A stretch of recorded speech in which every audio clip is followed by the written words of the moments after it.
এই রেসিপিটি খেতে এতই মজাদার যে আমার ছেলে বাসায় যদি কাঁচা কলা থাকে তাহলেই বলবে যে মা আমাকে কাঁচা কলার সেই রেসিপিটি করে দাও। আজকে আমি তৈরি করব কাঁচা কলা ফ্রাই। এই ফ্রাইটা খেতে জাস্ট অসাধারণ, এতটাই মজা লাগে কি আর বলবো। যদি বাসায় তৈরি করেন তাহলেই বুঝতে পারবেন। নমস্কার, সবাইকে স্বাগত জানাচ্ছি নতুন আরও একটি রেসিপি দেখার জন্য। মূল রেসিপিতে চলে আসলাম। প্রথমে আমি একটা পাত্রে জল নিয়েছি, জলের মধ্যে লবণ আর হলুদ দিয়ে দিলাম। লবণ আর হলুদটা আমি এবার ভালোভাবে হাত দিয়ে মিশিয়ে নিব। এই পাত্রটা আমি পাশে রেখে দিলাম। এখানে 3টা কাঁচা কলা নিয়েছি, এখানে কম বা বেশি করে নিতে পারবেন। 3টা কলা আমি ছুলে নিয়েছি। ছোলার পরে এখন আমি কলা 3টা কেটে নিব, আর কিভাবে কেটে নিচ্ছি সেটা আপনাদের দেখিয়ে দিচ্ছি। একটা কলা থেকে আমি 3 টুকরো করে নিব। এই কলাটা আমি 1 পিস কেটে নিলাম। এটা একটু চিকন হয়ে গেছে। আসলে যে এই কলাতেও দেখি যে বিচি হয়েছে, এই বিচির কারণে এই কলাটা কাটা আমার একটু চিকন হয়ে গেছে, সমস্যা নেই। সবগুলো কলা আমি কেটে নিয়েছি, দেখেন এভাবে আপনারাও কেটে নেবেন। তারপরে আমি যেভাবে কেটে নিচ্ছি এভাবে কাটতেও পারেন, এটা অপশনাল। এভাবে কাটলে দেখা যায় সুন্দর দেখা যায় এবং মাছের মতো একটা ডিজাইন চলে আসে, দেখতেও সুন্দর লাগে। এটা কেটে নেওয়া হয়ে গেছে, এবার ভিতরের অংশটা আমি ফেলে দিচ্ছি। আপনারা চাইলে ডিজাইন ছাড়াও সেমভাবে তৈরি করতে পারেন। আপনাদের সুবিধার্থে আমি এখন আবারও একটা কেটে দেখাচ্ছি। আমি যেভাবে কেটে নিচ্ছি এভাবেই কেটে নেবেন, দেখবেন যে মাছের মতো একটা শেপ চলে আসবে, সুন্দর দেখা যায়।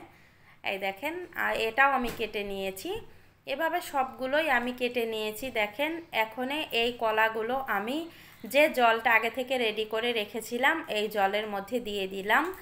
এই লবণ আর হলুদ জলের মধ্যে যদি কলাগুলো 20 মিনিটের মতো ভিজিয়ে রাখেন তাহলে কলায় যে একটা কষকষ ভাব থাকে সেটা থাকবে না।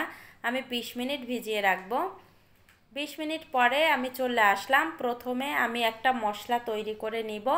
এখানে জিরা আর ধনিয়ার গুঁড়া দিয়ে দিলাম 1 চামচ। এই জিরা আর ধনিয়ার গুঁড়া আমার বাসায় ভাঙানো, একসঙ্গে আমি ভাঙিয়ে নিয়েছি।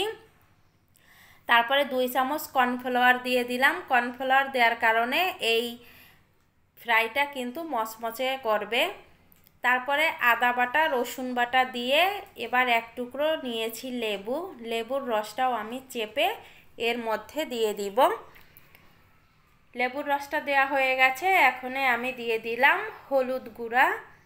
এবার আমি এখানে দিয়ে দিব মরিচের গুঁড়া। টেস্ট আপনাদের উপর ডিপেন্ড করে, বেশি দিবেন না কম দিবেন। সবগুলো উপকরণ যখন আমার দেয়া হয়ে গেছে তখন সামান্য পরিমাণে একটু জল দিয়ে এই সবগুলো উপকরণ ভালোভাবে মিশিয়ে নিতে হবে। আর এটা হাত দিয়েই করার চেষ্টা করবেন, তাহলে দেখবেন প্রত্যেকটা মশলা কিন্তু সুন্দরভাবে মিশে গেছে। মেশানো হয়ে গেছে আর জল ছেঁকে উঠিয়ে নিয়েছি কলাগুলো। এখন কলাগুলো কিন্তু একেবারে ফ্রেশ হয়ে গেছে, কষটা বের হয়ে গেছে। যে মশলাটা রেডি করেছি এই মশলাটা প্রত্যেকটা কলার উপরে আমি দিয়ে দিচ্ছি। ভালোভাবে যখন উপরের পাশটা মেশানো হয়ে যাবে তারপরে আমি অন্য পাশটাও তুলে নিব। এই দেখেন এখন অন্য পাশটা আমি তুলে নিচ্ছি। তুলে নিয়ে এই পাশটাও কিন্তু আমি ওই মশলা দিয়ে ভালোভাবে মাখিয়ে নিব। মাখিয়ে নেওয়া হয়ে গেছে। আমি 2 মিনিটের মতো রেস্টে রেখেছিলাম মাত্র। তারপরে চুলায় চলে আসলাম।